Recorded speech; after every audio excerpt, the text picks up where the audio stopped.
Hello, I'm Tim Harris. This is Julie Harris, and this is Real Estate Coaching Radio. That's right. So make sure that you hit the subscribe button so you won't miss any future episodes. Thanks again for popping by. Hit that like button, and don't forget to leave your comments and questions so we can get right back with you. We will. Thank you for continuing to make our podcast, Real Estate Coaching Radio, the #1 listened to podcast for real estate professionals in at least the United States. And let us know what you think about this video. Leave your comments below. Thank you. Welcome to Real Estate Coaching Radio, starring award-winning real estate coaches and #1 international best-selling authors, Tim and Julie Harris. This is the #1 daily radio show for realtors looking for a no BS, authentic, real-time coaching experience. What's really working in today's market, how to generate more leads, make more money, and have more time for what you love in your life. And now your hosts, Tim and Julie Harris. Back. This is part 2, and we're talking about the 15 reasons, well, probably with our added point, it's more like 20 reasons why the listing is not selling. So this is a special podcast, and this is part 2. For those of you who have listings and you're noticing they're sitting on the market a little bit longer, those of you who are about to take listings and you want to look at these points as things to avoid so your listings actually sell, because what we're going to be entering into over the next really 4 to 5 months is going to be very challenging for low-skilled agents. No two ways about it. So if you have an active listing and it hasn't sold, there's an excellent chance the seller is going to fire you. Oh, they might be taking it off the market for this reason or that, but at the end of the day, you're not going to be getting that listing again because you didn't get it sold. They might be your best friend from high school, but they still are not going to relist with you if you have had it active for the past couple months and you didn't get it sold. Lesson to all of you, you need to be getting your listing sold as fast as you can for the most money, the least amount of hassle to the seller, no matter what the rest of the market is doing. And that really is the big takeaway. It doesn't matter what the average days on the market is in your marketplace, in the sense that you don't have to actually be just average. You can have a days on the market that absolutely annihilates the average days on the market. We have coaching clients who have days in the market that are like 10% of the average days on the market, even in the worst markets. So just to put that in perspective, it's normal and natural in a normal balanced market to have 4 or 5 months as the average days in the market, but a really well-skilled agent who knows how to position the house correctly in the market is going to get that listing sold in 2 weeks. No matter what the interest rates are, no matter what's going on in the marketplace, you need to be that agent. And by the way, and this should be an interesting eye-opener for many of you, it's not always just because of the price. Oftentimes the house priced perfectly, but it's breaking one of these essentially, I don't know if you can call them 15 rules, but 15 hazards, and it's committing, the listing itself is not positioned on the market correctly. And again, one of these 15 reasons, or all these 15 reasons, would be the reason it isn't selling. Even priced correctly is not going to sell. Well, that's right. So any one of these could be the reason that it's not selling. And if you have a combination of these, then for sure you're stretching out your days on the market. And even if you are not unfortunate to actually get yourself fired, you will then be, just as unfortunate to have it expire on you with the same result. The seller's mad at you. They relist with somebody else. They're disappointed. It's not how they thought it would go, and it's not how you thought it would go. So you've got to be much more proactive now going forward in this transitioning market, headed for probably a more balanced market than you've had to be in probably, honestly, the last decade. So one of the best marketing, vehicles you could possibly ever have is a for sale sign in someone's yard, except if that for sale sign has been sitting in their yard for what is perceived as too long. Then it actually works against you. So when it's a new listing, you're going to get some listing leads. You're going to get the neighbors being enthusiastic. You're going to get a lot of just really free marketing and advertising and a lot of free momentum from the very fact you have a for sale sign in the yard. Well, guess what? If that sign is still sitting there 30, 60, 90 days, let alone 6 months later, what you're now telling the entire marketplace is, Bob, whose name is and maybe face is on that sign, is unable to get his listing sold. So it actually starts working against you if you have a for sale sign in someone's yard too long, as perceived by the marketplace, because then the sellers are realizing that you're the last person they're going to call, because after all, you couldn't get their neighbor's house sold. So this stuff is really important that you understand and internalize all these lessons that we're giving you guys. And this, again, is part 2. And remember, you need to all be seriously considering, if you've not done so already, and hundreds of you already have, joining Premier Coaching. Premier Coaching is 100% free, and we really do teach you guys to be very powerful listing agents. Really, if Julie and I have a passion in real estate, it's definitely being listing agents and teaching all of you guys to focus on being listing agents. There is definitely obviously a lot of folks that want to work with buyers, and there's a lot of, need for agents to learn how to form teams and marketing and all the rest of it. All that is included in Premier Coaching. So you get Premier Coaching 100% for free. And remember, there's also a daily semi-private coaching call that's included. Did I mention it's free? I was just looking at the content you guys get as far as Premier Coaching, and I'm sure some of you are going to feel like it's almost too much, but that's okay. I don't want to leave, and Julie and I don't want to leave anything to chance with helping you guys succeed because of this market. So Premier Coaching is free, so just text the word Premier to 47372. Text the word Premier to 47372. Or if you just want to skip the line and just go ahead and just jump right in and become a member of Premier Coaching, you can always go to members.timandjulieharris.com. Members.timandjulieharris.com. It's members and then, dot as in period, timandjulieharris.com. I had someone ask me, they spelled out D-O-T. No, it's members, dot, period, like in, the thing you put at the end of a sentence, timandjulieharris.com. Yes. Or just text the word Premier to 47372. You should all do that right now. Just text the word Premier to 47372, and we'll text you back a link, and you can join Premier Coaching for, it takes you about 22 seconds to join. And again, depending on what time of day you're joining, you can actually be on the semi-private coaching call today. So do that now. Don't think about it. Just do it. There's no risk. There's no obligation. Takes 22 seconds. No excuses, guys. Exactly. So text the word Premier to what is it again? 47372. I was just checking to see if Julie was paying attention. All right, so let's get to point number 2, or part 2, point number 8. That's right. So if you missed part number 1, get caught up on your podcast because we're starting on point 8. The listing could be in the wrong pricing segment. Now, agents and brokers talk about this all the time. I don't think there's any magic solution, but it is something to consider. So, for example, if your listing is at $509,000, you might be the least attractive listing for a search that buyers and buyers agents are doing from $500,000 to $750,000, a typical price segment. That should be, we all know it. If you're at 509, you know it, I know it, the people searching know it. You probably should be 499, because then you make it the best option for someone searching from 350 to 500,000. And we would mess around with this from time to time to test it out. And oftentimes when you just go, and the worst one is like 503, and then you go to 499, and all of a sudden you find yourself getting more showings. Well, so why? It's because the way that the, Realtor.com and Zillow and everyone is just conditioned to search and price brackets. And if you do a pull down on those things, it always is just like Julie said. But, the first part is going to be, first number is 100,000. So that's your low end search, and your top end search is 300,000. So if the listing is priced at 97,000, it's not necessarily going to get showings. So you can actually get fewer showings and less activity if you price it a little bit lower than what the search parameters are, or even a little bit higher. So you've got to experiment with it. But really, at the end of the day, it's really important that you pay very close attention to that. You're going to have sellers that are going to want to negotiate with you and say, listen, I know it's, let's just price it at 510. My Magic Crystals told me it was worth 510,000, so let's price it there.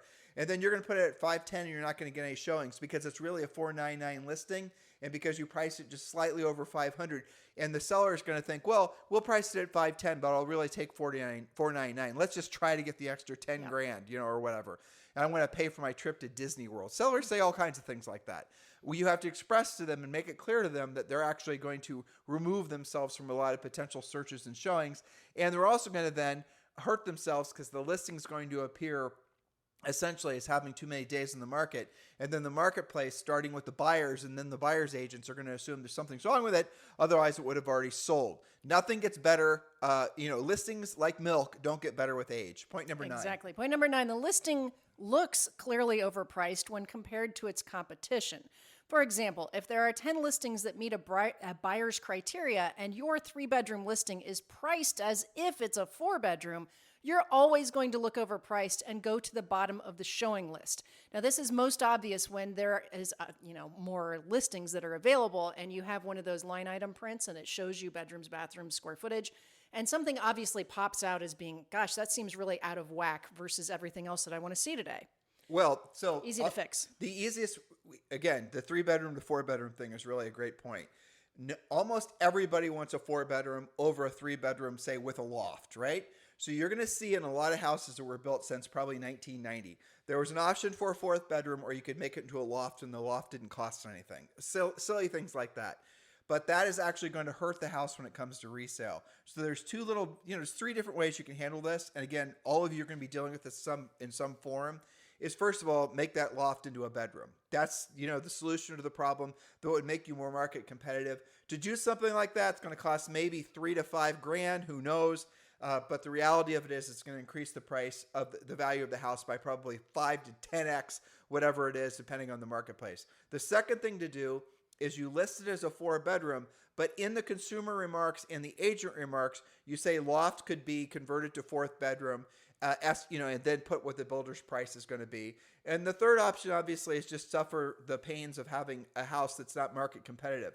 Guys, But price it to reflect that. Exactly. But so these are all little nuanced things. The longer you take to learn these things after the listing is active, the less desirable the listing becomes.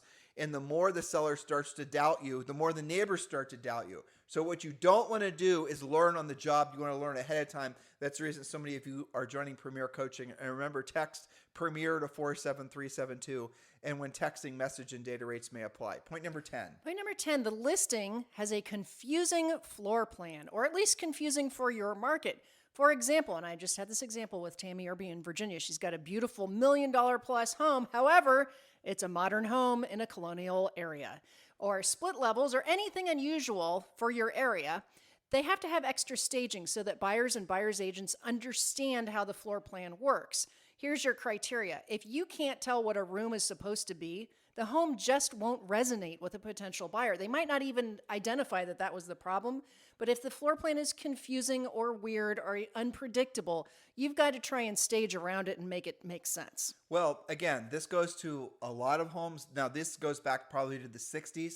Split levels, for some frankly unknown reason to me, are very popular. And a lot of these houses, you walk in and right away you're faced with, multiple choices. Do I go up or do I go down? What do I do? Exactly. Nobody likes to have to make decisions when walking out a front door. So that is going to be considered in the appraiser's mind potentially as an obsolete floor plan. And that is going to be something that's going to depreciate essentially the desirability of the property. Now, if every property in this marketplace has that same deficiency, then no, it's going to be the same. It's going to be what's normal. appropriate for the market. But you have to be realistic. So when you're looking at comps, don't make the mistake of just looking at bedrooms, bathrooms, square footage. You've got to look to see what the floor plan was, because like Julie just said, in most of the country, a single floor plan, everything on the same level is going to be the most desirable. That's true for a whole host of reasons. The second most desirable is going to be obviously a 2-story, but depending on the average age in the community, in the neighborhood, if they're first floor master and people have little kids, that's going to be a problem. So these are all things that you guys can learn by really studying the MLS and studying what's selling, what's not selling. But again, these are all lessons that I would rather have you learn, opposed to learn from us versus learning on the job and losing the opportunity and not getting a listing sold. Well, so for example, you can't or you shouldn't price a bi-level or split level like it's a traditional 2-story. Even if they're both 4 bedrooms, it doesn't matter because they always go for less. This is something that you'll know by studying your MLS, by taking appraisal classes, by doing lots of BPOs. Which you did, by the way. I mean, that's one of the things you did. Our first year in business is you took an appraisal class. Helps a lot because you know what? A lot of appraisers won't count below level grade. Even if it's finished beautifully, they're not going to give it the same value as fully finished above grade. Now, here's the flip side. If you are living in an older community where the above grade floor plan is smaller, like say 1,000, 1,200 square feet or even less, I mean, Julie and I have rental properties like this, you can actually, frankly, build in a tremendous amount of value by finishing the basement and then, in some cases, making one of the windows in the basement, digging it out so that it's a full egress window. So why am I telling you that? Because if you put a bedroom in the basement and there's not a full egress window, then it doesn't count as it can't count as living space by an appraiser. But if it has a window that, and the rationale is if the house were to catch on fire, it has to have a window in it that a bedroom, can't count as a bedroom unless someone if you can't get out of it. Exactly. So these are all things to keep in mind. If there's a bedroom in a basement And then there's even a door that it leaves from the the overall space in the basement, but the window or the door isn't in the actual bedroom. The appraiser's not going to count that as a bedroom. So the whole the basement area is going to be depreciated. And in some cases, you're not even going to get your money back from having finished the property. So if you're selling in an area that has a lot of older homes and the people want to, frankly, lock in a lot of extra value, one of the smart moves is to finish the basement. And some of you guys might want to do this yourselves.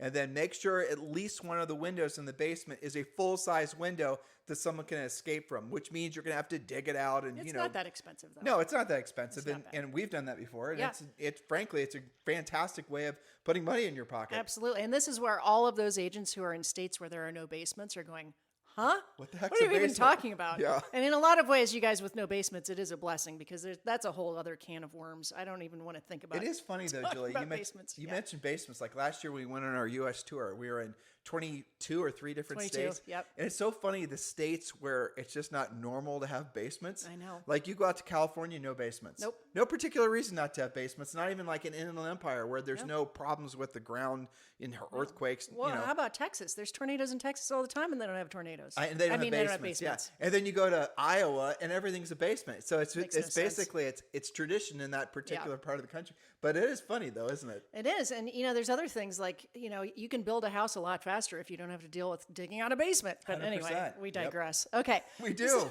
All right. Now, point number 11. This is something that all of you either have dealt with or will deal with. The listing has negative feedback that never gets remedied, and the price doesn't improve to reflect that. Well, you are on the fast track to expiring. Repetitive negative feedback. Again, that's what causes listings to expire. If you do not either fix the negative issues, whatever they may be. What's your assumption you're making with that point? That they know what feedback is, or That they know do what feedback that is. they're getting showings as well, Well, that they're getting the feedback after the showings happen. which has disappeared as well over the past decade. You guys haven't bothered to get feedback because the feedback was choose an offer or whose offer is better. So the feedback is when a listing agent calls a buyer's agent and says, assuming they didn't get an offer from them, what did your buyer think? And a lot of you guys are going, well, gosh, why would you want to do that? Well, guess what? If you don't have a pile of contracts sitting on your desk in the first weekend, you might want to find out what's causing that. Why is it not selling? Now, some of those things are easy to fix and some of them are not going to get fixed. So let me give you some options with getting feedback. You can do what Julie just said. Obviously, that's going to be the most efficient. But the other systems, and we teach you how to do this in Premier Coaching, the second, well, frankly, the easiest one of all, but it's going to get the least results, is going to be using something like homefeedback.com. I And think there's lots of apps for it now, too. Yeah, there's lots of essentially electronic versions of Showing Time, I think. Showing Time, but I think Showing Time owns homefeedback.com. I'm pretty sure it does. What we would suggest is that you actually leave a survey on the kitchen counter for the buyer actually to fill out while they're in the property and leave for the seller. Now, they're not always going to complete it, but if you hit that survey, leaving, and we have samples of this in Premier Coaching. Larissa Burke has deployed this, by the way. It's a great idea. Yeah, it's called the Instant Feedback Card. Right. And exactly. And so you leave that, buyer walks in, the buyer completes it. The buyer's going to then wonder why the heck isn't every listing agent doing this when they go to show homes. But in any event, and then they just frankly leave it for the seller to see. They don't have to put their name or any personal contact. And it's not a long survey, 5 or 6, questions. What do you think about the price in the house, the condition, areas of improvement, whatever. And then they leave that on the kitchen counter, and that is going to be unbelievably powerful feedback for that potential seller. Now, really, the combination of things is the way to go. Do that and do homefeedback.com. The homefeedback.com report is going to go to the buyer's agent. So you're asking for feedback from the buyer in the house when they're seeing it, and you're asking for feedback from the buyer's agent when they get the email. So one of the two ways you're going to definitely get feedback for that seller. Why do you want to do that? Because again, you're going to then use, the market is going to tell the seller what's wrong with the property, thus making the market, guys get when you reading between the lines here, thus making the market the bad guy when the seller is learning indeed that the cat pee smell is really as bad as, you've been telling them for all this long, right? And so right. they're going to then make the improvements, because if there is something strange that happens with some of your sellers, and you'll experience this, where for some reason they hired you, they trust you, they know you can get the job done, but for some reason, the thing you've been asking them to change and they won't change, all of a sudden when they get some feedback report from someone that they've never met before, they will be more than happy to fix it. It's just a bizarre human trait. And I don't even know why, but there it weird. is. But, not dealing with feedback, this is a new thing for a lot of these guys. Well, but Julie, let's drill down on that. Sure. Because this is a really good point. So a lot of sellers don't know how to translate what feedback means. True. Right? And so what we have as far as included in Premier Coaching is after you take a listing, you have a book, basically. Then all of you guys will get this, that you give to the seller. What level is that on? You remember? I can't remember off the top of my think head. it's level 7 or 8. Proven home selling system. Yeah, proven home selling system. And what it does is it tells them how to translate feedback. And the whole point of this is to give it to the seller so that when they have questions, they're going to reference the book or the guide more than they're going to be pestering you. So maybe the feedback is the house shows dark. Well, what does that mean? It means to absolutely leave all the lights on, open all the windows, but it also means that it turns out black paint in the family room was a bad idea. You guys get the point? And what it really means is that buyer either decided to keep themselves in the market and keep looking, aren't buying your listing, or they decided to buy something that didn't show as dark, probably for the same price or better. Now, reference the first podcast we did in this little mini series. There's only 2 of these, right?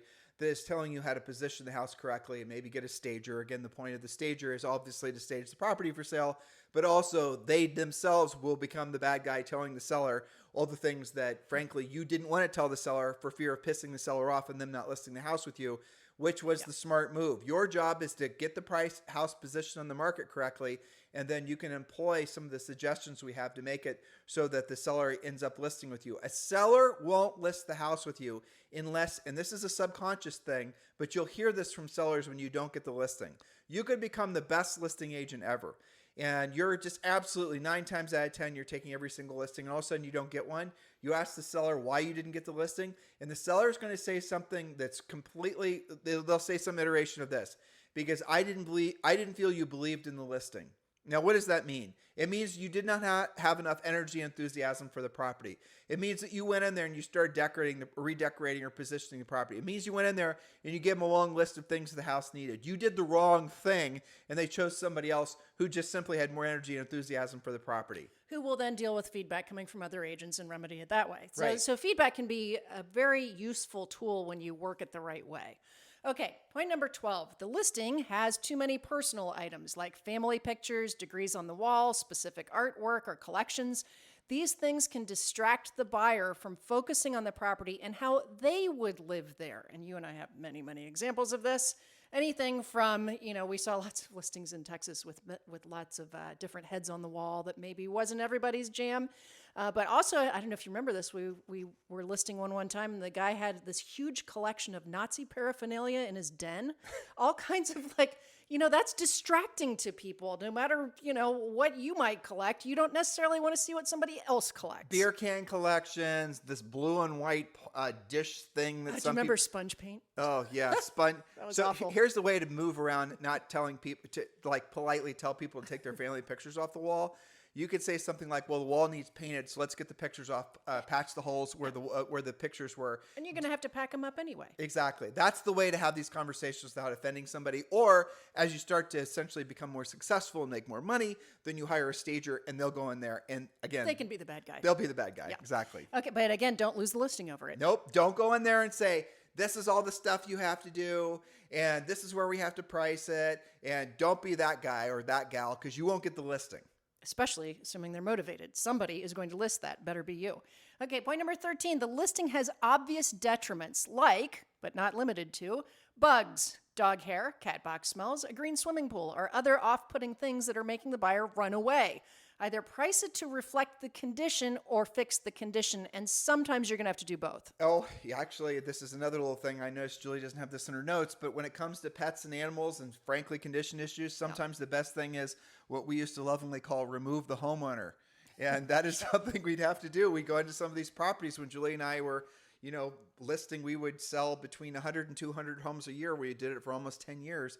And you'd walk into some of these houses and it was just clutter or 15 dogs or 77 squirrels. I don't know. I mean, we went into a house once. I don't want to mention the name, but it was in Beachwall. Do you remember? I know. I'm reading your mind. Okay. And this lady had trained, not making this up. You think I am, but I'm not. Raccoons Yes. to come into a dog door in her door In the kitchen. and sit at the table and have breakfast with her. And Cereal, the whole full-on Yep. breakfast. Yep. So, and I don't know if you guys have ever fed raccoons before. We've done it when we were in Texas, frankly. And you feed one raccoon, it doesn't take too long. I remember once Julie and I, I don't care if we'll tell a story. No. So it was one of Zoe's birthday cakes. Yeah. We didn't finish it all. We put it out in the middle of the property.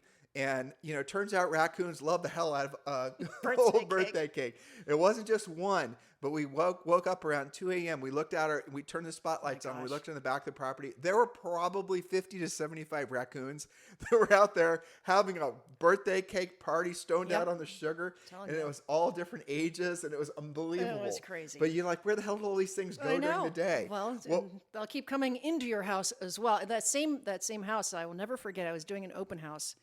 And it was a fairly sizable house. I was in the kitchen. And I heard this like gnawing away from the dining room.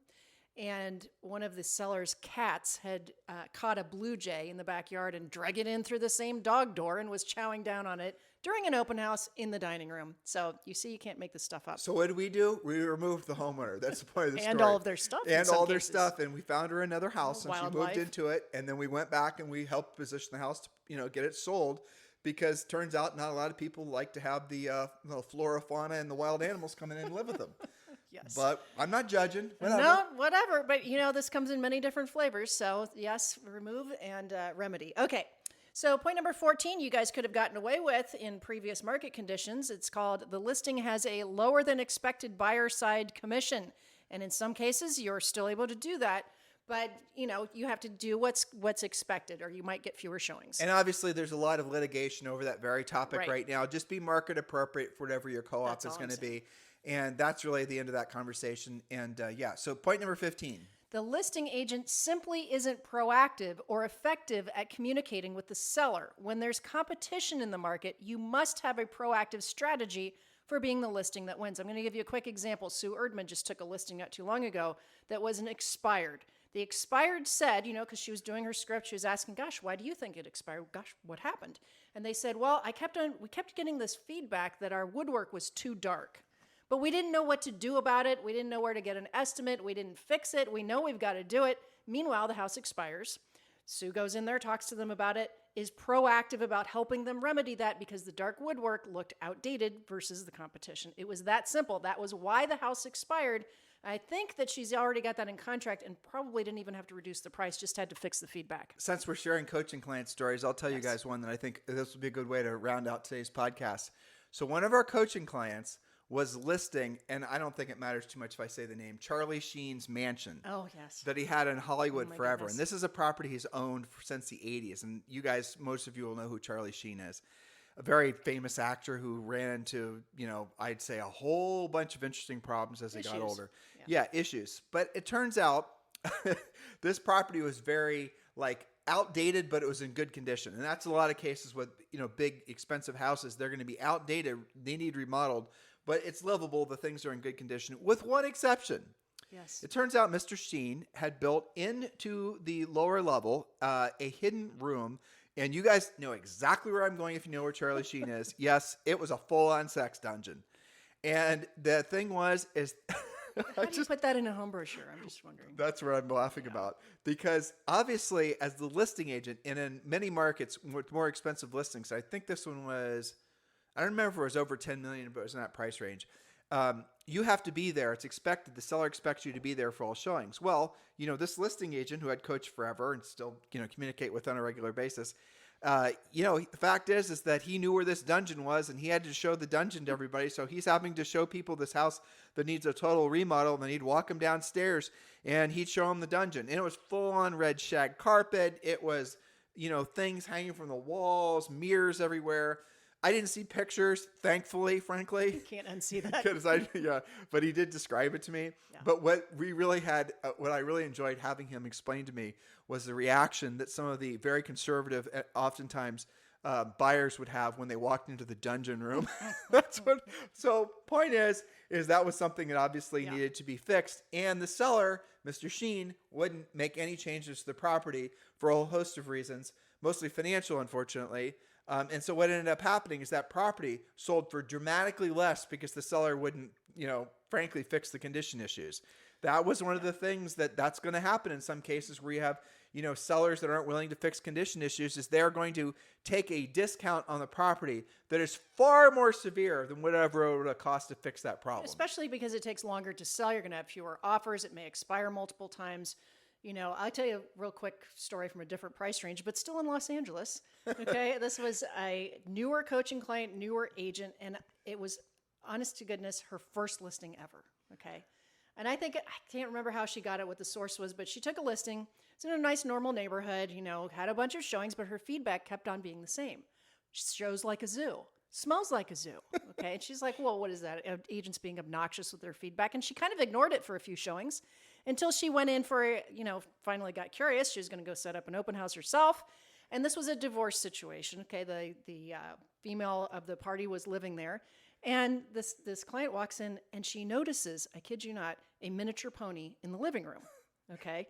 And of course there was, along with ponies comes pony droppings. And this explained why it shows like a zoo. Well, this was one of those emotional support ponies that gets to live in the house. No. So you're making an assumption there with your story, Mrs. Harris. You're assuming that they know if I were back in Ohio where you or I were selling real estate, listening to this story right now, and I just heard you tell me there's a such thing as a emotional support pony, I wouldn't believe you. I'm telling you, it's a real thing. It is. That means you're allowed to take them wherever you want to go. And this is one of the reasons why planes have cracked down on that, is because people were taking all kinds of different liberties with different animals. Anyway, the negative feedback was you probably should not have horse poo in the living room. That's kind of a turnoff. And of course, she had to take action. But I'll never forget that coaching call, because after she had done that, she came to the call crying. And she said, you told me I need to be a listing agent, but if everyone's going to be like this, I don't know if I'm down with that. And I had to explain to her, this is actually an unusual situation.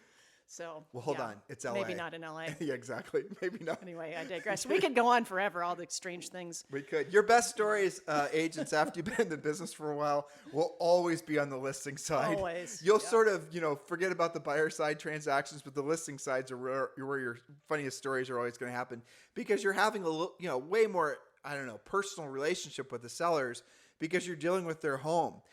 I guess with the big takeaway, hopefully you guys are internalizing the nature of what it takes to be a successful listing agent. And really, if I could, encapsulate the last 2 podcasts on this series that we've done, it's absolutely positively have energy and enthusiasm. And if you don't naturally have it, learn how to fake it. Learn how to be a good actor. Learn how to turn it on. If that means you have a, double shot of espresso before you walk into the seller's house, then have that double shot. But you cannot be low energy.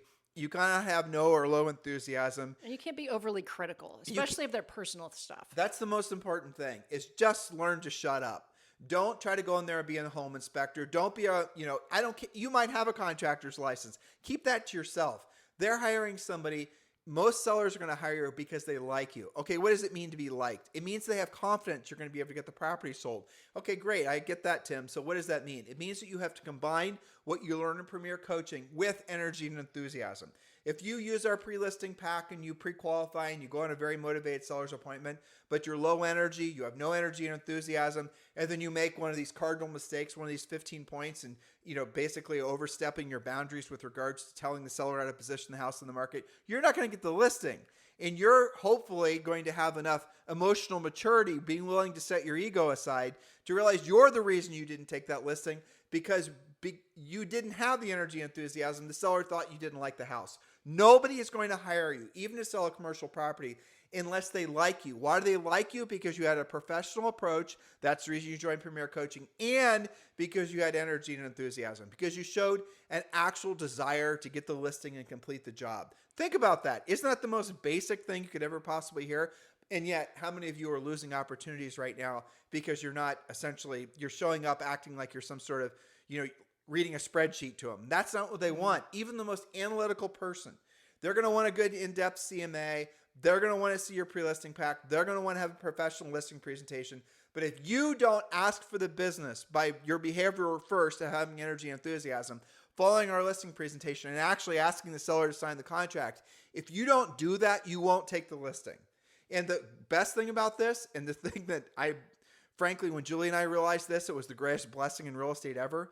The wonderful thing about listings, and especially in a market like this, is they're relatively easy to take versus, say, for example, a year ago. There's more opportunities. There's going to be an enormous amount of opportunities with expired listings because all the inexperienced listing agents that put the properties for sale that didn't get them sold, those listings are going to start mysteriously coming off the market. It's already happening. Exactly. And they're going to show up expired. You need to be the next agent those sellers list with. You need to be the reason that listing ends up getting sold. And from that, you'll get essentially build a tremendous amount of momentum. This is the perfect time of year to really drill down and focus on becoming a listing agent. Look, guys, we know that a lot of you want to work on your marketing and your lead generation, your funnels and your brands and your teams. Now is the time for you to be building listing inventory. Build inventory into next year, into the year after that, from essentially the efforts you make now. It all comes from your willingness to have, frankly, set your ego aside again. Accept the fact that what it took for you to be successful in the previous market is certainly not what it's going to take for you to be successful in the transitioning market, let alone the market that's yet to come. Drill down, focus in on the fact that there's never been a better opportunity for you to become a listing agent.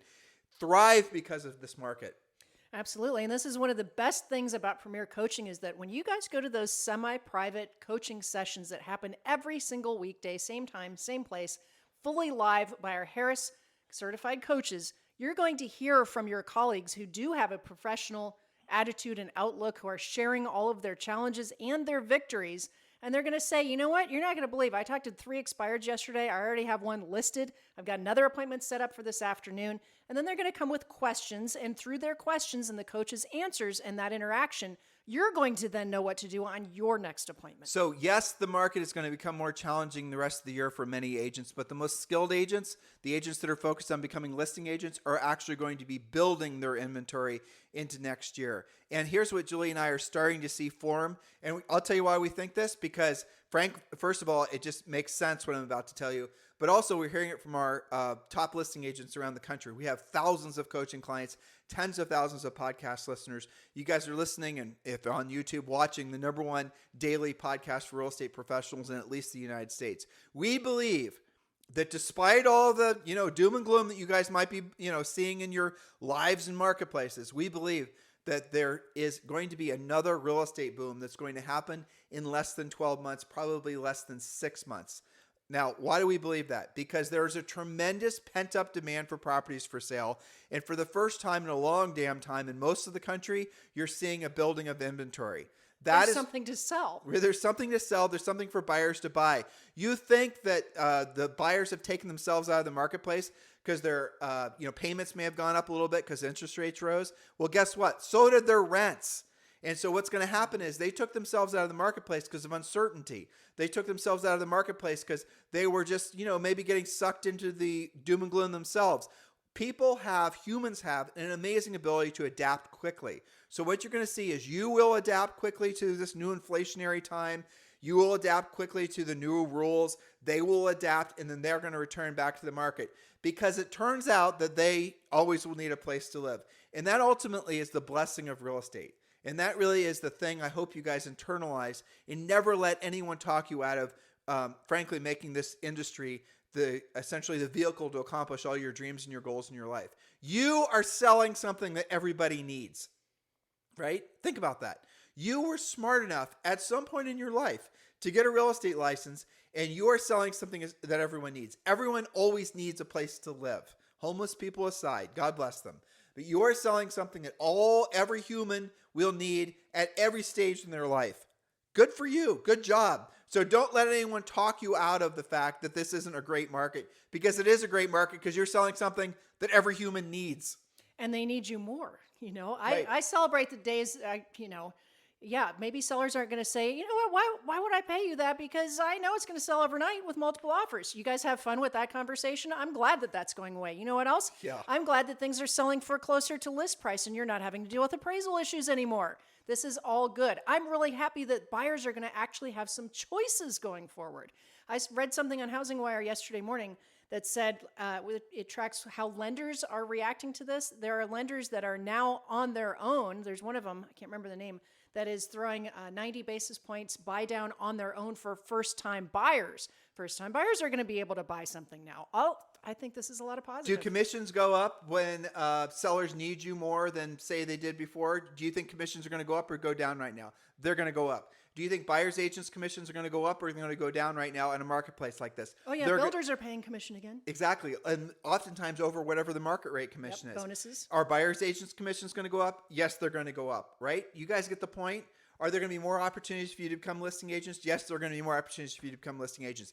Be incredibly excited and motivated. We are. We are for you, right? We're going to make a podcast series that's going to be coming out probably next week or the week after that. I'm stuck with writing it. So yeah, it's some iteration of Be Obsessed. And Julie inspired this idea. It's based on a point from Napoleon Hill in Think and Grow Rich, right? Do you remember the point? I have to look up the exact Definite one. of purpose. Definiteness of purpose, yes. Yes, okay. That's right. So we're going to be talking about that. We're going to be talking about the power of essentially having definiteness of purpose, being obsessed about the accomplishment of that purpose. And we're going to do, frankly, we're going to do whatever it takes to have you feel what we personally feel, but also what our thousands of top coaching clients are also feeling because of this market. So that's going to hopefully come next week. Looking forward to it. Yes, you guys have a fantastic day. We'll talk to you on the show tomorrow. Hello, thank you for having watched this video. Please remember to subscribe to our YouTube channel. That's right, and don't forget to hit that like button, leave your comments and questions below, and we will get right back with you. Thank you for watching this video, and remember to watch the next one. You're going to love that one.